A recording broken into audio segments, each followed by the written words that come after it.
Pronto, tá aqui. Tirar ela aqui, ó.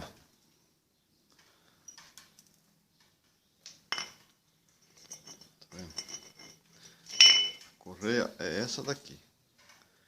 Olha o problema que deu aqui, ó. Tá vendo? Ela perdeu os dentes. É um material de muita má qualidade. E é difícil de ser encontrado. Portanto, se você for comprar um motorzinho igual esse, de 4 tempos, melhor não comprar. Pesquise, adquira um outro tipo de motor que tenha peça de reposição. Porque aqui, ó, é uma correia que, vamos pôr aqui que seja, custa R$50 essa correia aqui. R$50 tá bem paga. Tá certo que eu não faço uma correia dessa aqui nem por 1.000, né? Mas o fabricante pode fabricar isso.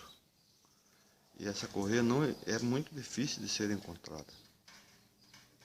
Serve aqui, ó. Agora eu vou mostrar minha bicicleta.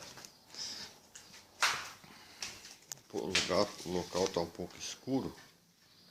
Minha bike é essa daqui, ó. Vamos ver se aqui dá pra... A filmagem não vai ficar boa. Tá vendo? Aí tá legal, então. Vou ver o que eu posso fazer para consertar isso aí.